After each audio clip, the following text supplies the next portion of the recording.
Hello everyone. I was having a bit of trouble with my mic, so hopefully you can hear me and we are good to go. Welcome to another Florida Native Plant Society Lunch and Learn. This is our first Lunch and Learn for August. We will have two in August. We're going to have this one, and then the last week in August, the last Friday in August, we're going to have one on mentorship, starting with all the mentorship occurring in the Magnolia chapter, historical to present.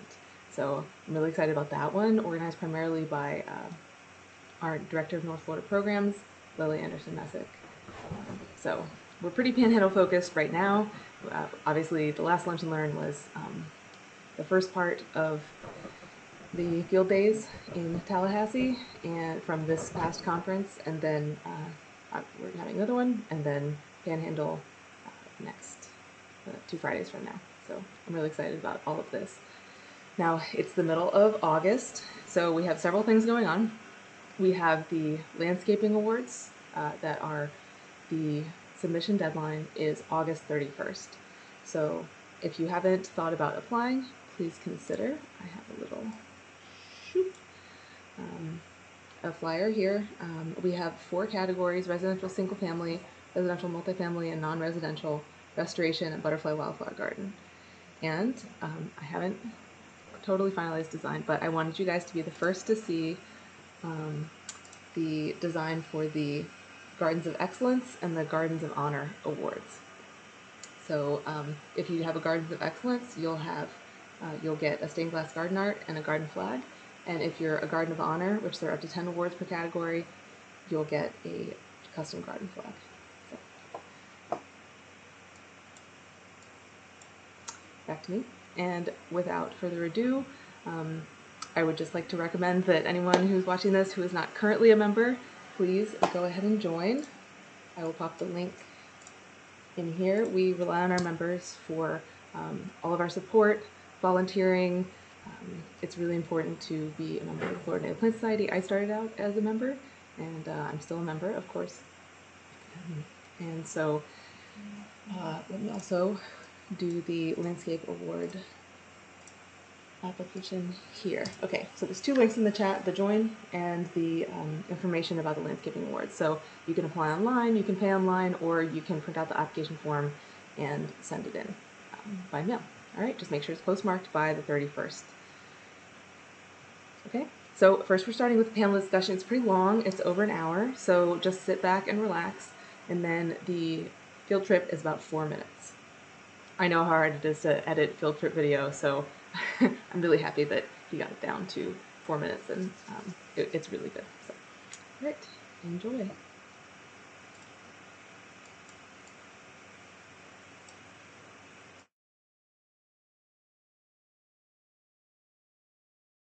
What I want to do is start with Ryan.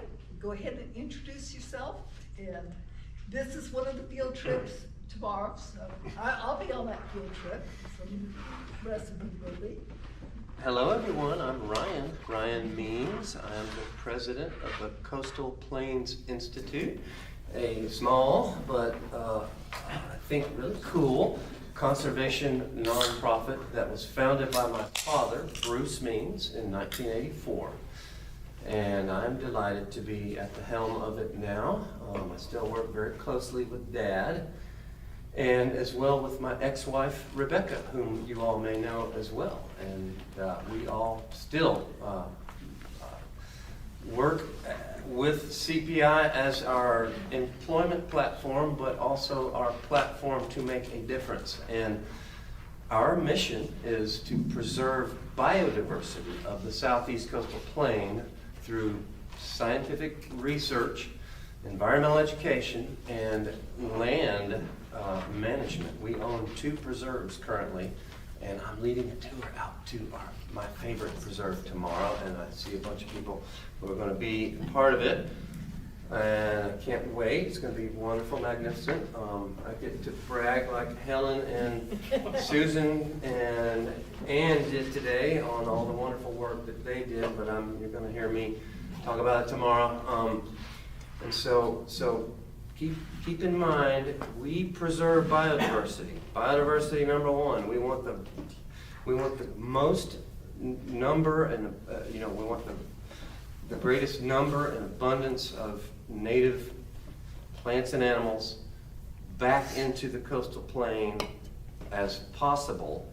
And when we talk about fire, we use it only in a way that mimics Mother Nature and that mimics the natural historical fire regime of pine savannas in the coastal plain, longleaf pine savannas. And I'm going to show you what the what long-term application of what we call ecological burning only will do, and what the species list looks like in a ecologically managed longleaf pine ecosystem. Our land tomorrow, I don't want to take all the time, I'm sorry. Cut me off if you need to. But you'll see it tomorrow, and I'll talk more about what perpetual ecological fire management does to properties. All you need to do is burn it in a way that Mother Nature used to, and do that in perpetuity. And don't skimp, don't do it in January, February, don't do it in October. Find ways, work hard to get your burn permit to do it in the May, June window. And I'll just say this, and we'll build off this in the discussion, but southeastern longleaf pine savannas are known in the literature to have burned very, very frequently, naturally, caused by lightning strikes in a very narrow window, seasonally, around May and June. Slightly into April perhaps, maybe staggering into July perhaps, but May, June is that ecological window on a random return interval of 1, 2, or 3 years for an average of 2 years. 2 years, May, June. That's how we need to burn, and you will see the results explode. Biodiversity explodes. Plants are stimulated to reproduce, to set bloom, and the animals, of course, respond to the plants. And I'm going to shut up now and let everybody else talk. And your turn. Okay, I'm Guy England, and I'm retired from the U.S. Forest Service. I was with them for about 15 years. I was the forest botanist / ecologist for the National Forest in Florida, and so I managed the rare plant program. I didn't do it, I wasn't involved in burning, but I promoted it. So I spoke up a lot and encouraged them and criticized the hell out of them if they didn't do it. But now I'm retired. I've been retired since 2005 actually, and I own and manage a little over 1,000 acres in northeast Jackson County. Most of it is sand hill land. Some of it belonged to St. Joe Paper Company before I bought it from St. Joe Paper Company. Some of it I bought from private landowners, and some from another, industrial timber organization, which was actually the Prudential Retirement Fund. They owned about 10,000 acres in that area, and I bought some of that. So the land, some of it had been farmed, some of it had been heavily site prepped. Some of it, I've got pretty good ground cover still on. Some of it, like I say, was farmed. There's nothing left. So I manage my land depending on the history of it. And if I have pretty good native ground cover, I protect it. I don't do any broadcast herbicides. I do use herbicides in trying to restore it in order to get rid of some of the hardwood, mainly sweet gums, sand laurel oak, stuff like that. I manage it primarily with fire. I burn it sometimes in the wintertime. It depends. If I have any wiregrass at all, I try to burn it late May, early June. That's the lightning season. That's when you get your greatest response in the way of viable seed production and also better hardwood control. So anyway, fire is my primary management tool. Excellent. And I'm Helen Roth. I have 100 acres in Gadsden County. It has old growth, longleaf pine and uplands, and it has steephead ravines. And it's sort of expanded now from my 100 acres to include Annie's and Susan's, so we have 700 acres between us, which is really exciting. Teamwork. I bought the property from my brother's estate back in 2008, knew nothing. I didn't know the names of the pretty flowers I held in my head, you know. I just got involved with the Native Plant Society to help me identify the plants, because as soon as I identified one plant and learned that it was endangered, then I knew, oh, that means there's probably more, I need to learn all the plants. So thank you, Native Plant Society, because I don't know where I'd be without that. In Master Naturalist class, I met Jody there, and that helped me. And Green Guides, if anybody here had anything to do with that in Wakulla County, it's just learning what to do to manage the land. And as you've been hearing a lot, fire is the primary tool. And it's challenging, scheduling the burn, getting those right weather conditions is challenging. Now, I don't do it only in May, June. I started off doing winter burns because I had a lot of fuel on the ground. I was removing a lot of hardwood because long period fire exclusion. I had to open up the canopy. I also have a lot of duff around some of my old growth longleaf pines, and I don't want to kill the tree by burning the duff. So I need to do my burning right after a heavy rain, so the duff is wet, surface fuels are dry. So it's just whenever I can get those right conditions to do the burn. And like I said earlier, I'm so thankful for the support of so many friends that I have in the Native Plant Society and otherwise who know what they're doing to help me. The guy will go out and burn by himself, and I'll do a smaller track and have a dozen people. Me too. So. I'm a risk taker. But that's my story. Annie, your turn. You know it. I'm, my land abuts Helen Ross and Susan's, and I've got 300 acres, and I've got steep, I'm at the headwaters of Crooked Creek, that it's a steep head, slow forest ravine that goes to Helen's, then to Susan's, and on out to the Apalachicola River. And we bought one piece and restored it in 2000. It was all sandpine plantation, and as soon as we bought it, that first piece, the footprint was so light with the clearing and the silviculture that so many of the on-site sandhill species came back. It was unbelievable. So there was little seed augmentation that we did. And we planted pine. They're now almost as tall as me. Sorry. And that was 2017. And since we put everything in, I've been trying to burn every 2 years. And with the help of these guys. Her soils are really poor. Yeah, they are. That's the reason the trees haven't grown anymore. Very xeric. Yeah, it's very, I'm like the ancient sand dunes. So, and the other side of my property, we started restoring in 2020. But you were talking about no herbicide. I didn't want to do herbicide. And luckily I had, as Susan keeps mentioning, don't forget the great government grant people that have helped us out here. And I had a grant to help with the hardwoods, removing, you have it all perfect, and then next spring, all of a sudden all the persimmons are coming up and you're just, oh my God. And you just started it. And I panicked, and because of the grant, I could get people to come in, but I did not want to use herbicide.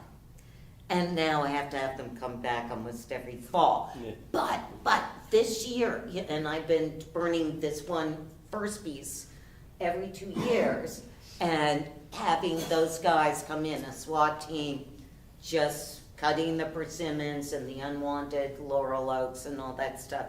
And from 2017 to now, when I burned last June, it really is working. If you just cut, you don't need you cut them and burn May, June, and my God, it's really working. And so I'm doing an experiment, because the other stuff, when you do, the first time you cut them, it's like pruning your bushes. Right. It's so much more, and you couldn't just do a machete and cut up because you got all these suckers. So, but that's one thing I discovered, and definitely burning May, June. And then the other side, I did use chemicals the first of 2020, and then last year in the fall, I had them do, the SWAT team with a medieval weed eater, and then a SWAT team behind them just hitting the trunks. So I'm gonna see what that's like, but after I talk, I wanna find out why you decide, you were worried about the wetlands with the chemical. But anyway, I'm going to try to burn every 2 weeks. Hell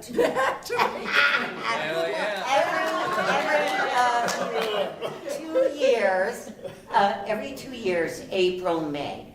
But if I live to like 560, I would like to, and I noticed living on site for 10 years at Apalachicola Bluffs and Ravines Preserve, and Susan, you and I talked about this, that for years they've been burning April, May. They've been religious about that, and it's gorgeous. So gorgeous, the Eastern Indigos, they're releasing them there.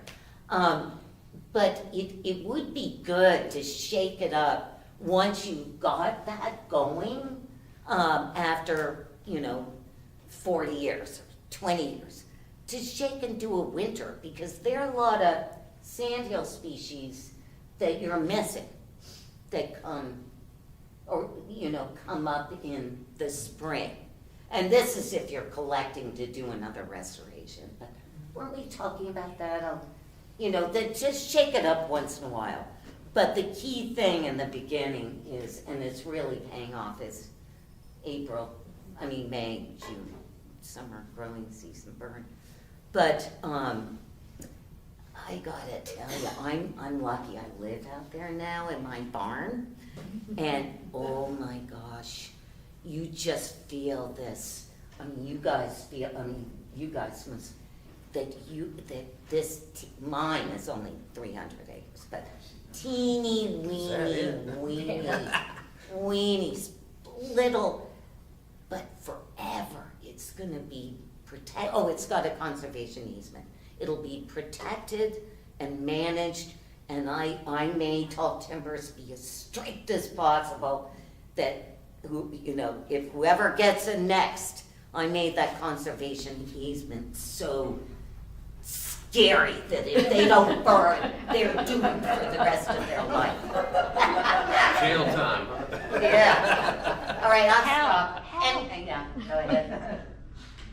Well, as previously noted, I'm Jeff. I work for the Atlanta Botanical Garden, and to keep it on the theme of adaptation, I do restoration work down on the coast, but I live up near Argyle on a tenth of what she's got, 30 acres up there. When I bought it in 2018, super excited. I was going to burn it, restore it, make it look nice. I started walking around and realized it's basically like one of the ravines, slope hardwood forest. I have beech trees, hickory, Ash's magnolia. I think I have the only known population of Madalia floridana in Walton County. It's not vouchered anywhere west of Jackson County. So it's gorgeous. It's absolutely gorgeous. Not fire acres at all. So I had to do a little learning, because that's not something that I was used to. And how to manage it. And it was former timberland. I think the same Prudential, they owned a ton of land around here for their retirement stuff. And all of the regrowth on there, especially on the hill, is loblolly pine regen. And so it's thick as grass. I got fusiform rust on every single pine tree that I got out there. They were all basically useless. Because they cut it in 2004, the last time they cut it. They immediately sold it, and then nobody did anything with it. Lucky for me, they didn't cut the creeks, the seasonal creeks that have come off the hill, and that's where all those nice rare plants and everything are. So that area's been untouched for basically 40 or 45 years or so. But I'm slowly getting rid of these pines, and that's what I spend my winters doing, is cutting loblolly and hauling them up the hill. And I finally got an axe to make them into beams.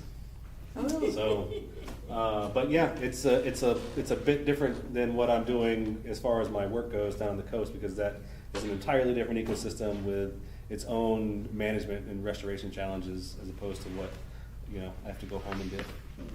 So. So, circle back around to Ryan. What do you find most challenging about what you're doing? Who are you talking to? Ryan? Beating my head against a wall and policy and the lack of public education.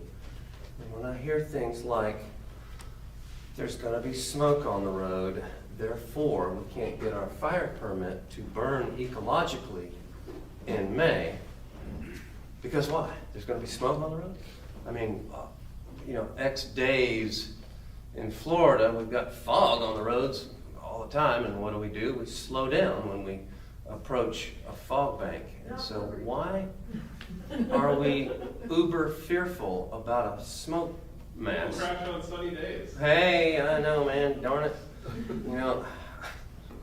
And so it's policy and a lack of education that all of us who, I think most of us, are trying to ecologically burn manage our properties. Not your slope forest, of course, because that's not a fire-maintained upland ecosystem, but we have mesic, pine, savanna, flatwoods that we're going to tour tomorrow, and they are absolutely fire-maintained naturally, and we have to, if we're going to preserve biodiversity there, we must absolutely burn the way that I defined earlier when I was talking, 1 to 3 years, and primarily in the months of May and June. But we gotta fight policy and opinion in order to get that done. Damn, we can't get our permit because it's hot and dry. Well, that's when Mother Nature wants to burn. That actually is when fire would rage across and crop back those encroaching hardwoods that we're worried about and really burn, get that heat where it needs to be, rage into the wetlands. Oh, Lordy, y'all. Not only are pine savannas fire maintained, but wetlands embedded in them are too.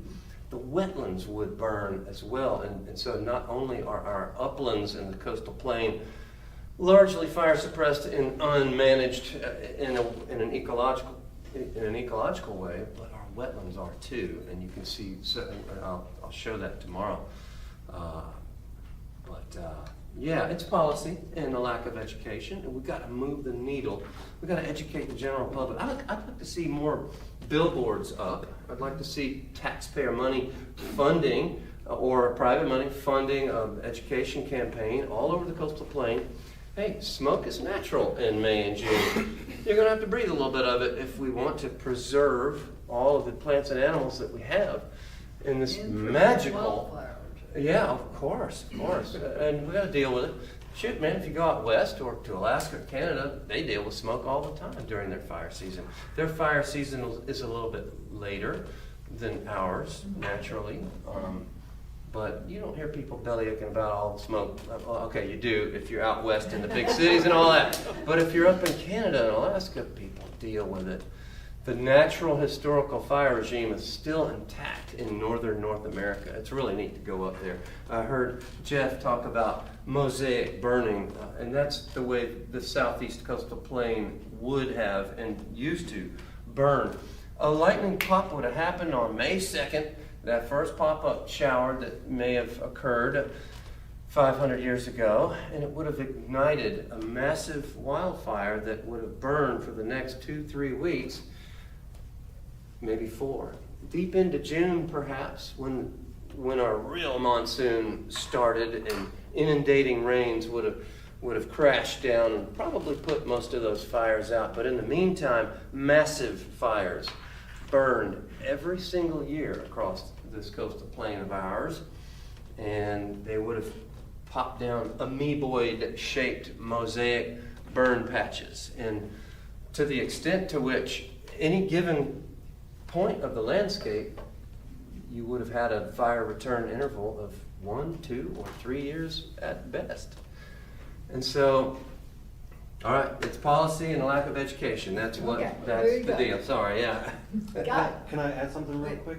Yes. And I can only speak about what we do over in Walton County, but we have, in the past several years, made a real push for public education because we have, Walton County is one of the fastest growing counties in the state of Florida, and we are just inundated with new people coming from all over the place.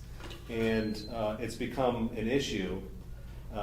Everybody has an opinion on the wind whenever we burn. It's either too windy or, Yeah. it's always too windy. It doesn't matter. If it's zero, the winds are zero, it's always too windy to anybody from the outside. So we got together, and I say we, and I use the term we, like the Florida State Parks, Atlanta Botanical, myself, FWC, and the Florida Forest Service all got together and wanted to find a way to get the word out about why we're doing it, when we do it. I mean, even though forestry doesn't burn outside of, I don't know, any later than like February, I guess, because it's the fire season. But we wanted to give them all the factors. We wanted to provide them with everybody with all the information that we had, what weather conditions we look for, what winds we look for, humidities, all of the information that we look at as burn managers and burn bosses, and get it out to the people. So we started holding a town hall. We've held, I think, 4 Oh, that's great. town halls annually. They're not very well attended, Yes. but we've That's done awesome. we've done it Doing we've it. done it virtually, and we brought in like the South Walton Fire District and our Walton County Emergency Management.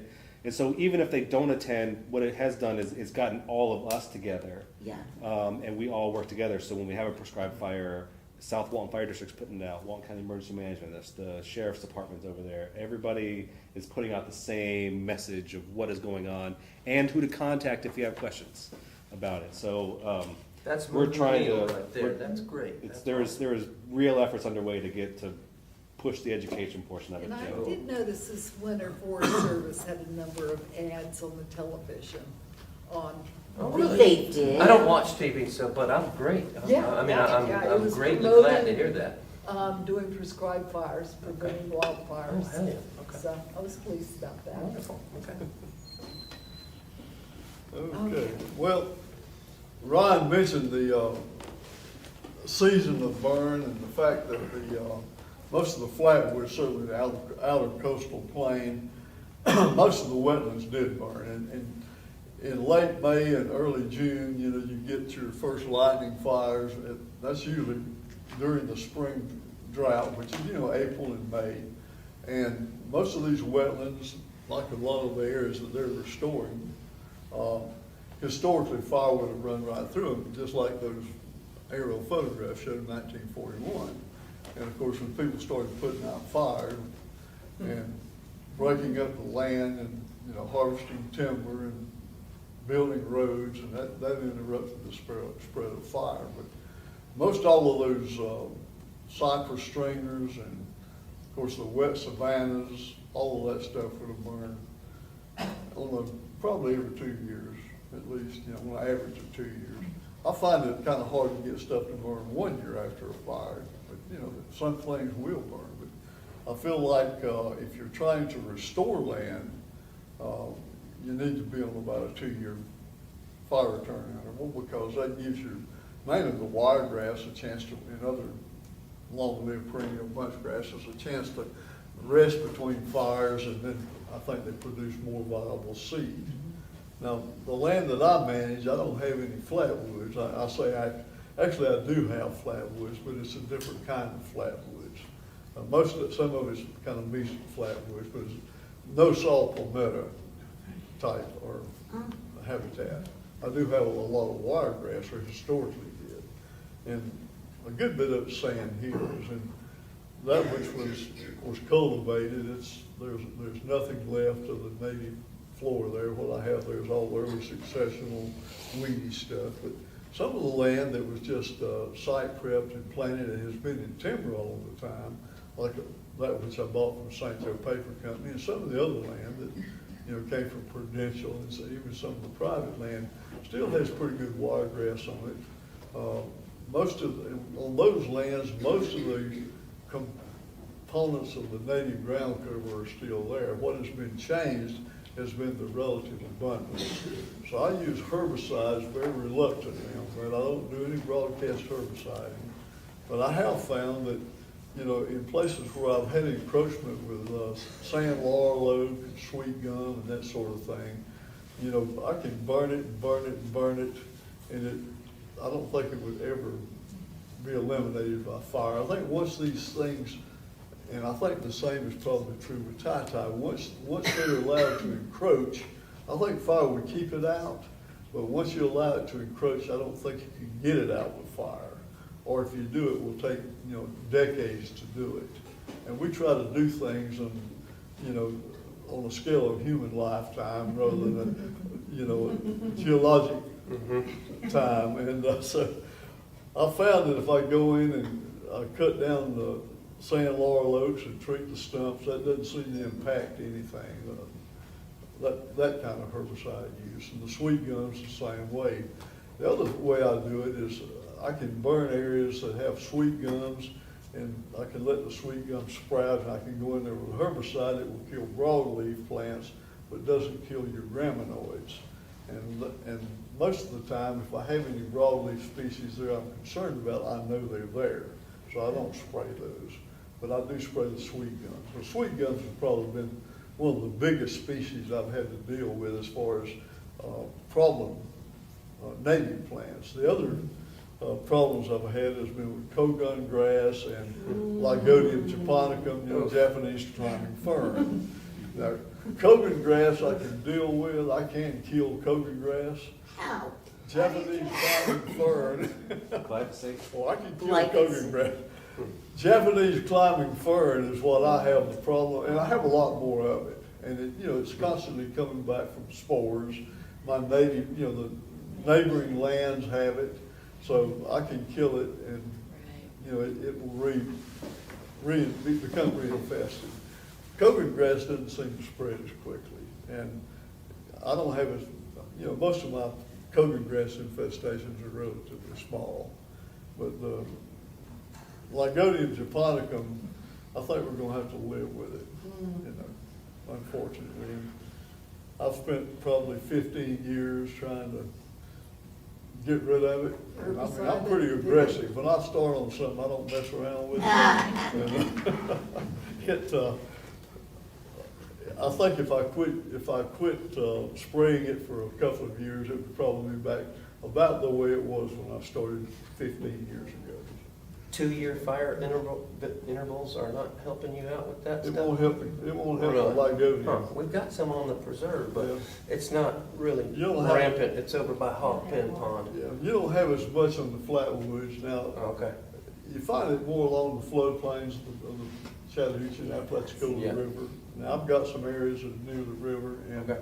it's in wetter areas. It prefers wet. Right. It's Rich- not growing on our, it's Wet, not rich expanding. soils is what it Okay. does best in. Yeah. And it, Hmm.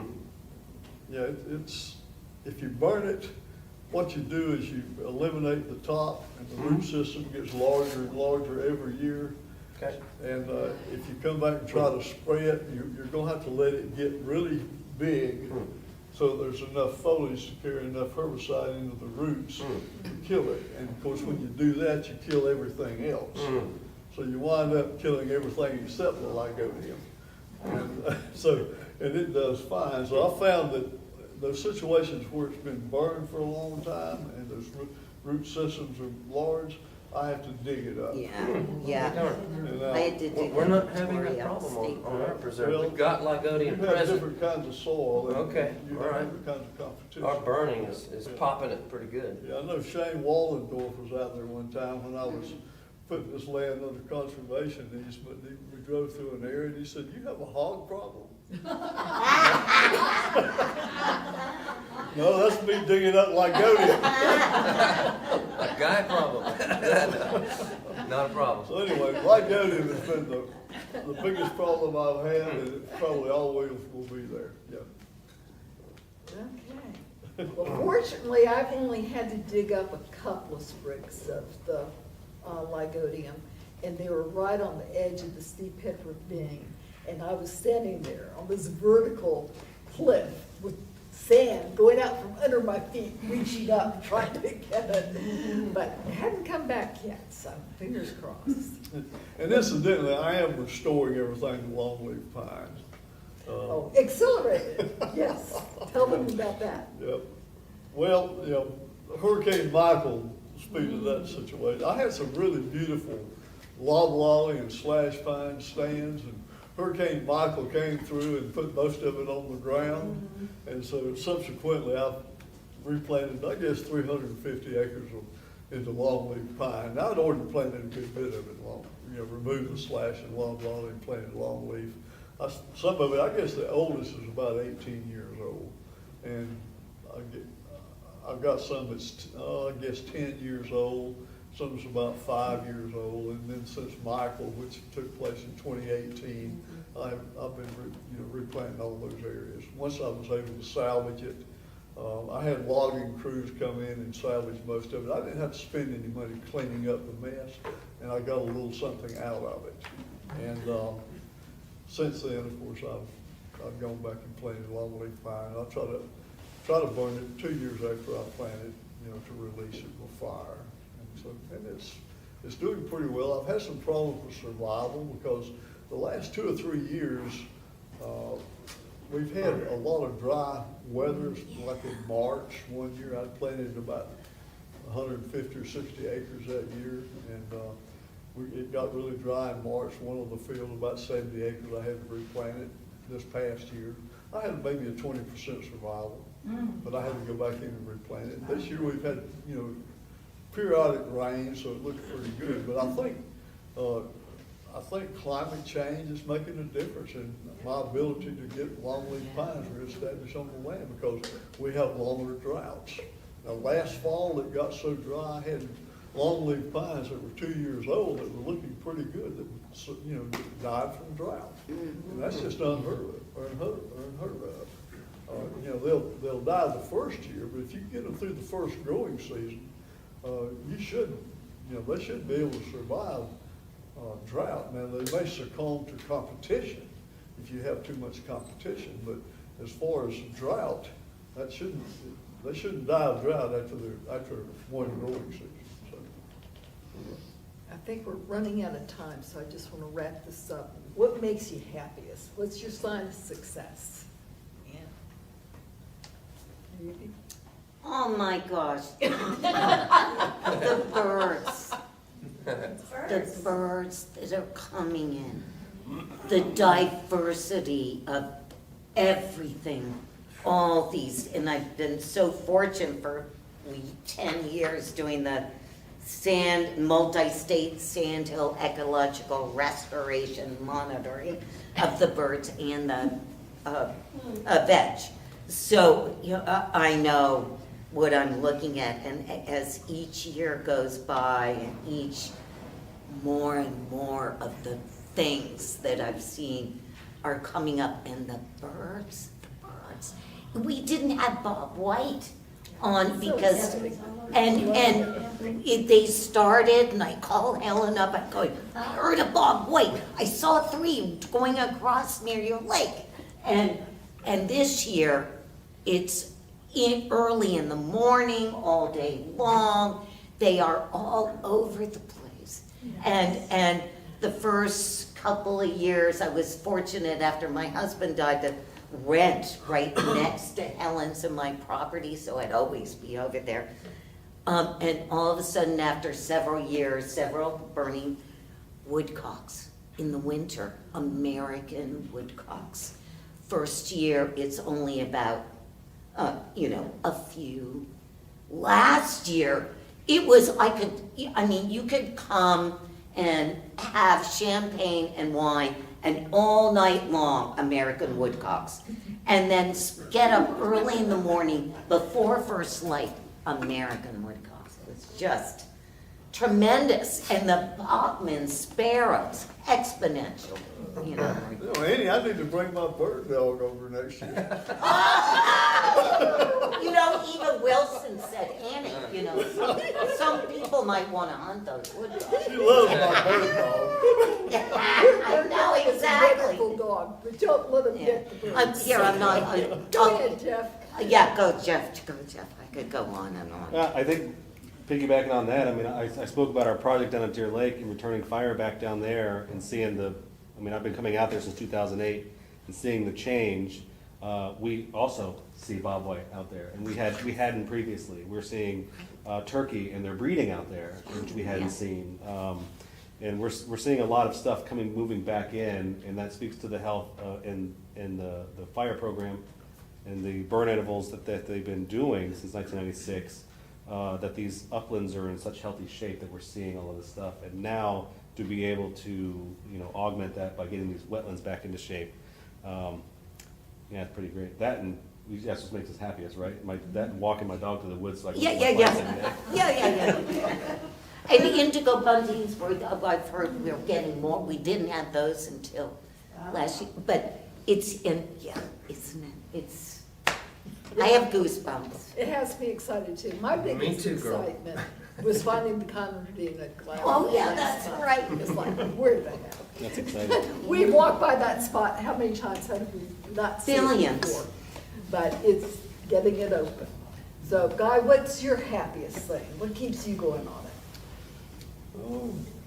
I guess just being able to see my long-lived pine finally coming out of the grass stage.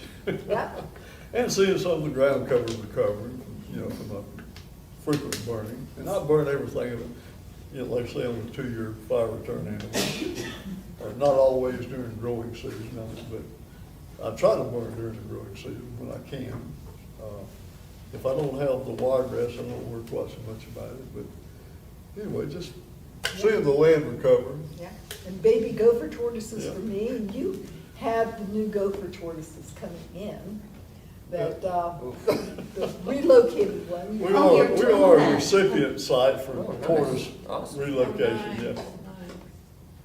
I'm jealous about that. We can't do that in the Music Pine Flatwoods because tortoises I have don't- plenty of tortoise habitat. Yeah, okay, cool. I put 50 acres in it, and they came out and did the survey to determine how many I already had, and they found 31 already on the 50 acres.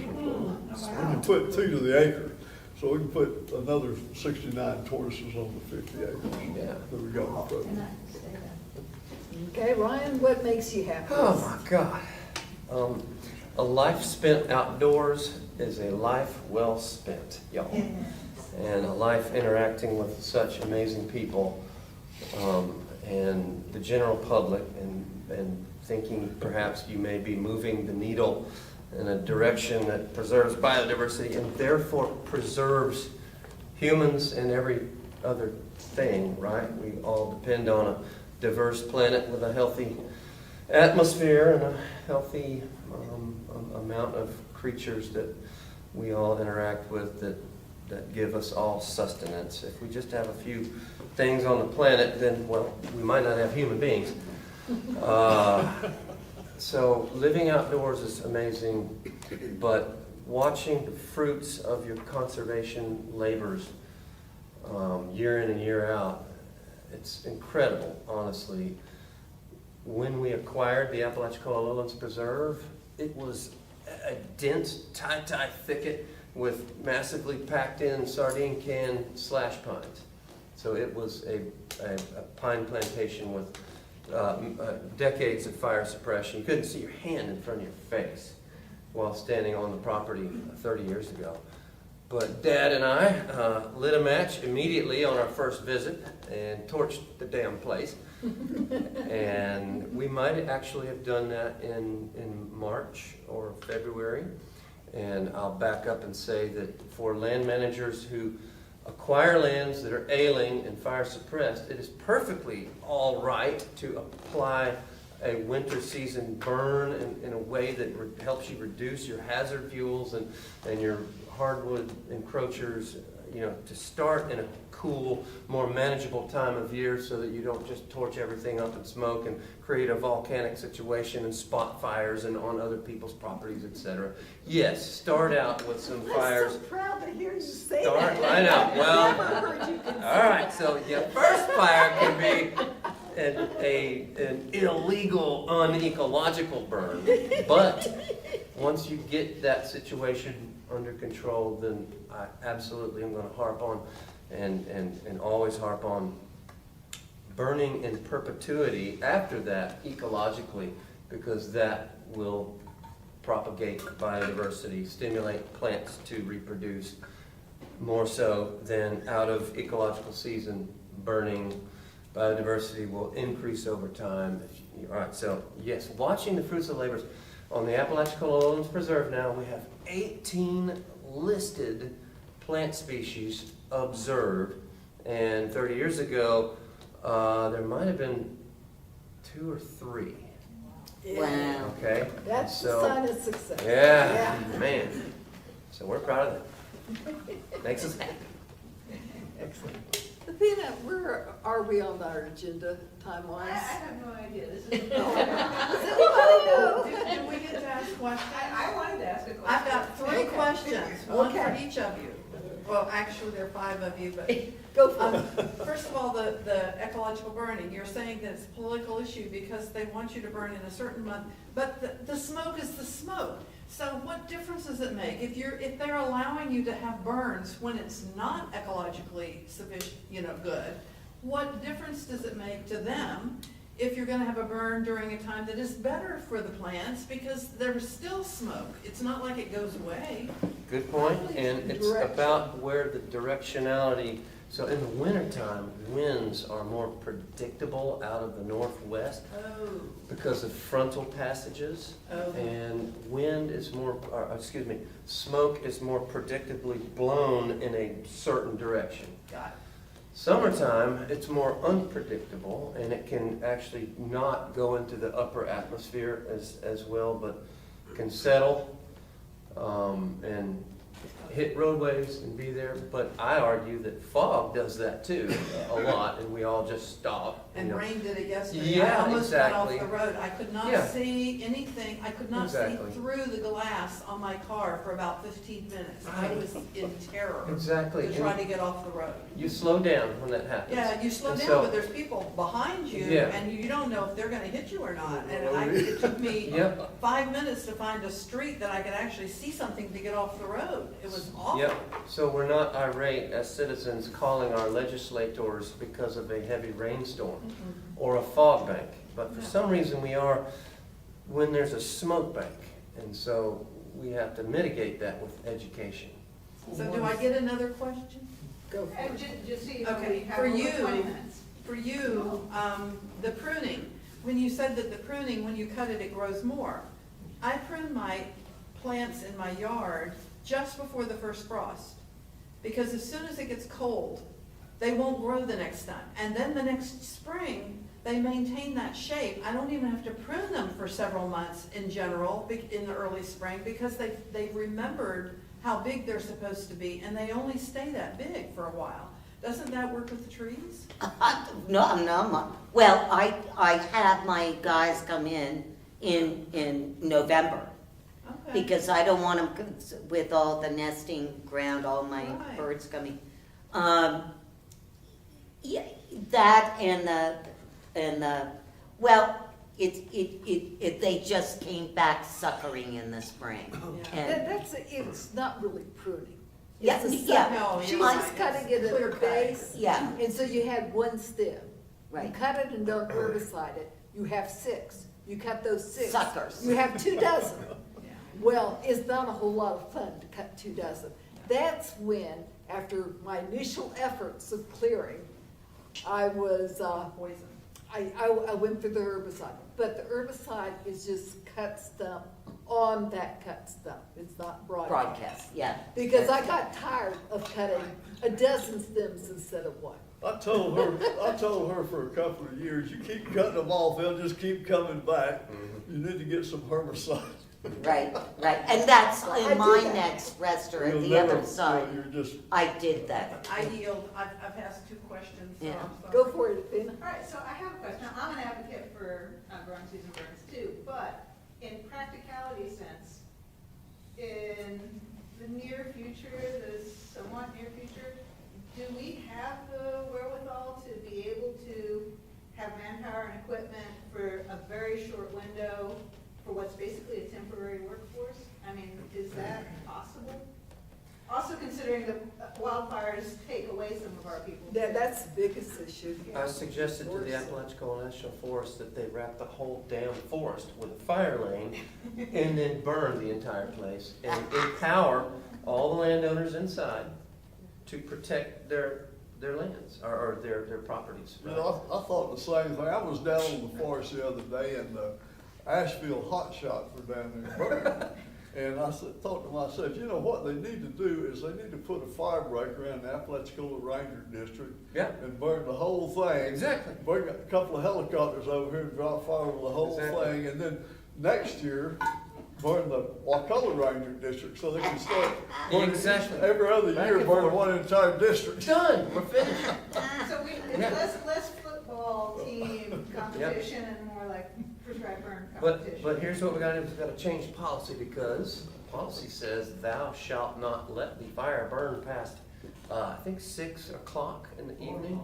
You can't let it go at night, oh lordy, that would be horrible. It's gotta be out by Because 6. smoke might be on the roadways, which we've gotta mitigate that with education. We would have to actually let Mother Nature burn for a couple of weeks on those large chunks that I'm talking about, but that's the natural historical fire regime. And so with some education and with some activism on the chain of command of policy making, maybe we can move the needle. But what's happening is these Tall Timbers has a great group to help the private landowners that they have in conservation easement. So, and then there's, what is it, the PBA, The Northwest Florida So- Prescribed Burner Association, which I'm a part of.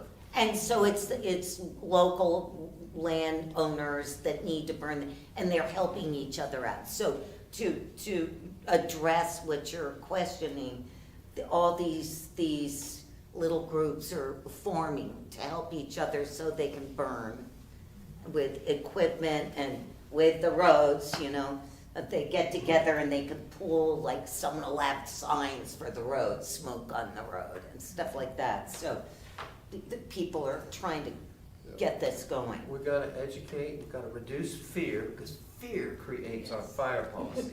You know, Fear alone. one of the big problems with the Apalachicola National Forest and probably any other public lands is that historically, these lands burned when it was really dry. So it burned through all of these wet areas. And the Forest Service or no other public land manager is going to burn under those conditions. So we have a lot of good, unusual, you know, plant community types down here that will never be restored because they will never burn under the conditions that they need to in order for fire. And fire why to do won't it. they? And, well, they won't Because do it. of fear. Yeah, well, yeah. I mean, So we I have to would- move I the would fear do needle. it. I know, me too, buddy, me too. I'm just trying to say But that. you know, Yeah. if we burn a large enough area under dry enough conditions, you could get it burned in a day or two. Absolutely, And yes. instead of having to, you know, burn over a long period of time, we could, you know, they'll never do it. I mean, nobody's gonna I don't know. burn Let's- 100,000 acres, Let's but not say never. Let's move that that's the needle, only y'all. way it would ever happen. Tom, So Jeff, have you ever considered using herbicide as part of your restoration efforts that you were making? We considered it. Well, what I mean is that, well, okay, so is it primarily that you're not doing it because the justification for the project was a water quality thing? Partly because of that, and partly because we did not fully understand how it affects everything else around it. And so we didn't want to introduce anything into the wetland without knowing what was gonna happen. So we actually looked at like doing like a little test plot kind of thing, but we're already far down the road, so we're just forging ahead as we are. You know, what I found in my work in the prairies next door to you is, you know, that you get from, if you just do a paint stump with triclopyr, you get impacts to the surrounding plants up to about a foot away. You know, Even here, just painting the stump? painting the Oh, stump. no. Could you repeat They're- that? they're- Could you repeat that? Roots are intertwined, That's why I don't everything's use intertwined roadside. under the ground. So- I'm working on some beginning restoration on wet Use it prairies as a test adjacent spot. to where he's working. That's okay. In Washington State Forest in South Washington County. My gracious. Some stuff is more harder, to get rid of the we're black working on that, tie that's tie, where or carrying on the very field. sensitive. And the way we've been doing that is using a brush cutter to cut it near the base of the ground and painting it with triclopyr, which is element 3A. It's labeled for aquatic use to minimize the toxicity. It still has some toxicity though, obviously. And we have impacts to the surrounding wet prairie plants within about a foot, and within a year, that's pretty much all gone away. And that includes It's grow back, you mean, after you? those plants or equivalent plants that come in, yeah. Well, they will have recovered within a year or so. Sure. Oh, so they're not gone forever No, because, yeah, that was the first question, are you gonna create a permanent dead zone? Answer is no. Now, exactly what is the long term, though, we're still working on trying to track it, but basically, it seems to be coming back, and that includes a number of listed wet prairie species too. but your little wood thing, your hardwood is not coming They're back. not coming back, or let's say 97% of them are not coming back. So most of what you're treating with is Cyrella and As well as primarily Clifton. Clifton, Oh, yeah. Clifton. That's yours too? Yeah, we don't have nearly the problem with Cirilla, because that's That's in much wetter areas, so. Yeah. And looking at the land that you're managing, you're in the process of restoring, I saw all that stuff sprouting, and what I'm looking at there, I think was historically a wet savanna, right? Yeah, wet prairie, yeah. Okay, and you still have a few slash pines that you're leaving there. Yeah, because we didn't have the machinery at the beginning to get rid of some of those small slash pines. And also, they did not want pine chips mixed in with the tie chips when taking it to the paper mill. Of course, We were not allowed, they were very clear, it cannot have dirt, and it could not have pine in it. because, you know, a lot of those wet Jeez. savannas that had, you know, due to fire exclusion, had become slash pine flatwoods Right. type Exactly. community, or slash pine tie type community. Now, when you remove the tie and you leave the slash pine do drop needles, and Sure. that can help you with your burning. It So does. That they're was- not all bad. That was an ancillary reason that we also left some of them in there too, so that we Now, had the needle drop to That's carry. right. They don't, carry fire. ecologically, they don't belong there, I don't think. I think they're encroachers. They should No, be they were. down deeper into wetlands. And They were- I maintain that slash pine historically was really a pretty deep wetland plant. And if you look at the old 1914 soil survey report for Franklin County, Florida, it does not mention slash pine one time except in association with pond cypress, which I think is pretty good evidence for Interesting. that. Yeah. So, I tell people it's the wettest loving pine species Yeah. in Florida. And Yeah. a lot of silvicultures and foresters, you know, will argue with you about pond pine. They think pond pines are really a wetland tree, but slash pine, from my observation, grows in a lot wetter situation than does pond pine, which is more of an edge species. I agree and So corroborate it's that. longleaf pine, pond Yeah. pine, slash pine, out in the cypress. It does, and some of the biggest slash pine that I've seen at Deer Lake, and I'm talking, I can't fit my arms around them, are down next to creeks Yeah. and deep down, like at the Yeah. bottom of slopes. Right. In the middle of Bradwell Bay Wilderness, or there was a really old stand of slash pines in there. So, And it's a very wet, swampy Yeah. area, yeah. Big old growth, gigantic trees like that.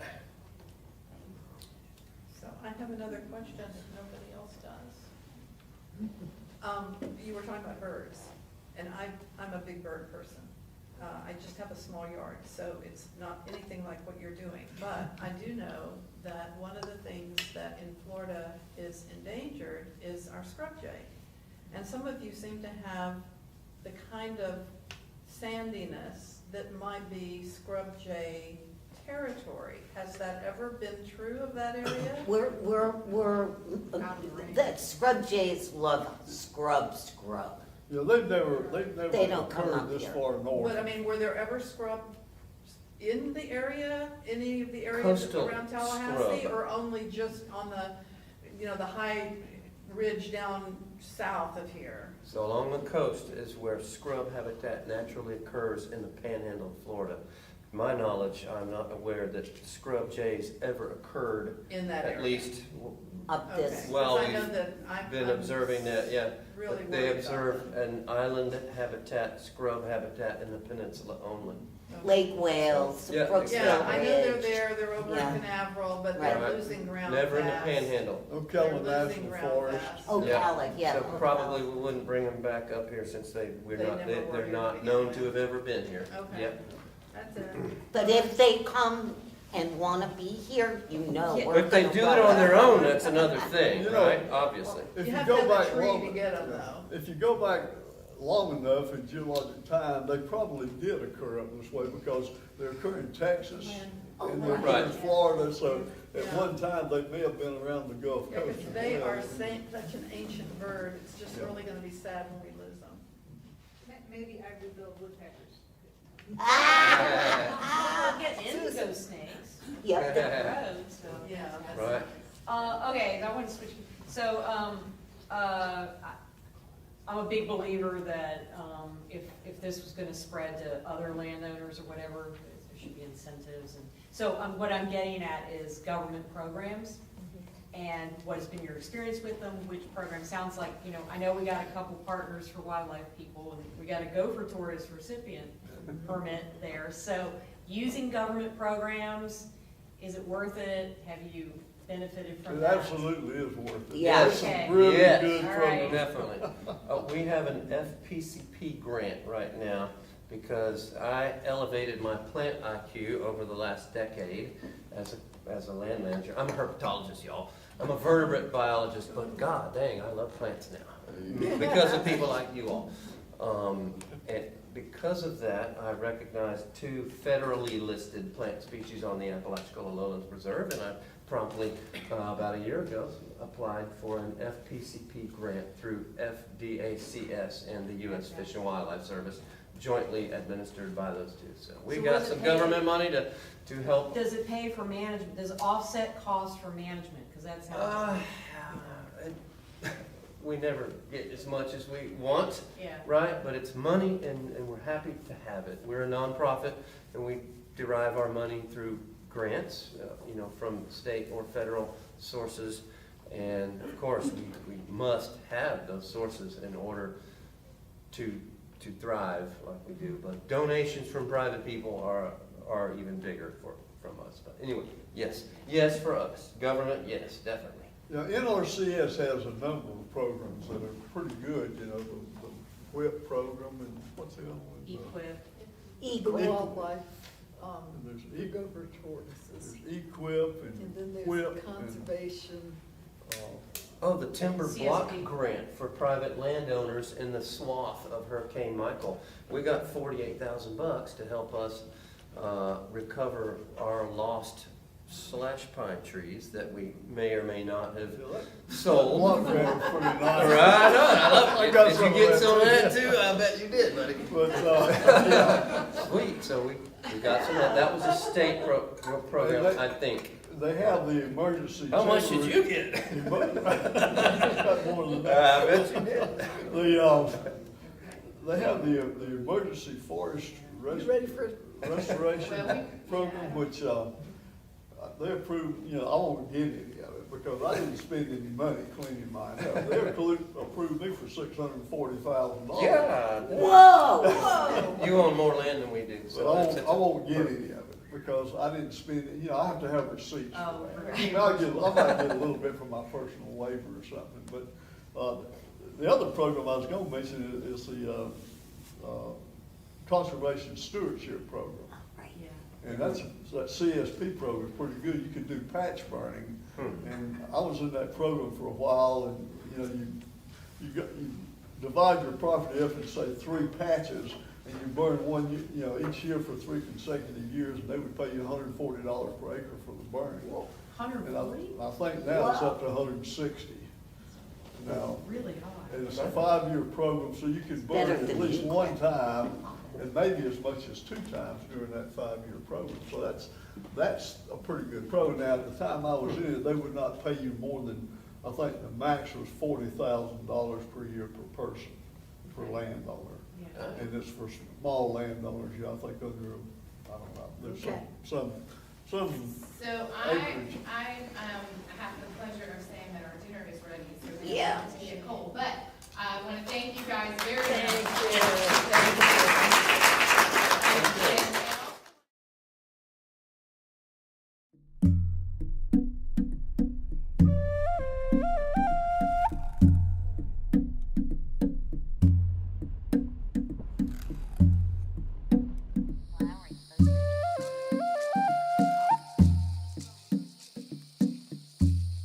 And now-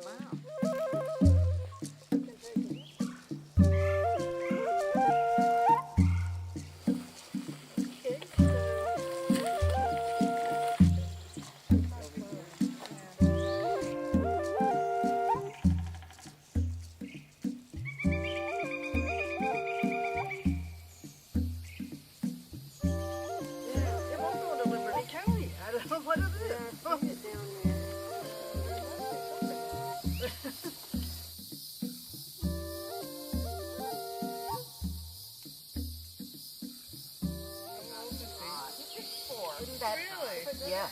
Wouldn't that be another? Oh, no. I was thinking my actress, but it's too fuzzy. I give him a lot of it.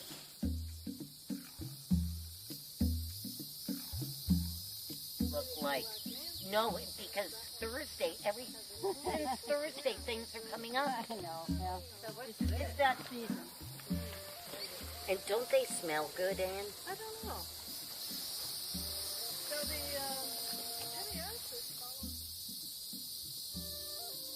So Great pretty big photo. flower for And that, Coreopsis. We'll see the more upland one when we come back.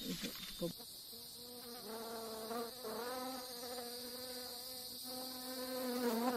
Which it just has a little bit of flower left on it. It's mostly gone to fruit.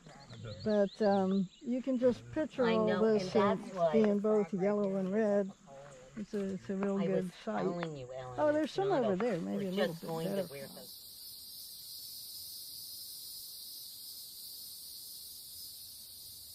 Yeah, I like Rexia. Yeah, like that, yeah. Alfana.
Hi again. Sorry for the not so smooth transition between the two videos. I was editing the graphic that I showed you earlier and I got a little distracted.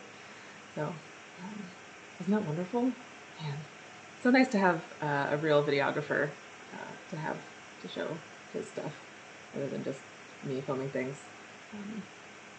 Anyways, I forgot to mention in the intro that October is Florida Native Plant Month. It's coming up. So usually we provide graphics and resources for chapters who are trying to promote it or who are having events. I'll be making a bit more effort to have a plant list, to have a listing of events. So I would like to make a map, and I'll have a form for you to submit your events. And I'll also be taking stuff off of the Team Up calendar. So if you just put it on the Team Up calendar, I'll put it in. This is kind of internal stuff. So if you're not like an existing chapter leader, you can kind of tune out. But yeah, so look for that email with the Google Drive link. I'll have the October Native Plant Month graphic for you guys, and some updated statistics and other things that you can use to go to your county commissioners or your city commissioners to get a proclamation done, if that's something you're interested in. Otherwise, reach out to me if you'd like FNPS staff to attend one of the events. I'm already committed to one in Citrus County. I don't know what Linda and Lily have committed to, but yeah. All right. That's all my announcements. Please, if you have any questions about the landscape awards or any of our programming or conservation work, feel free to reach out to me. And I hope everyone has a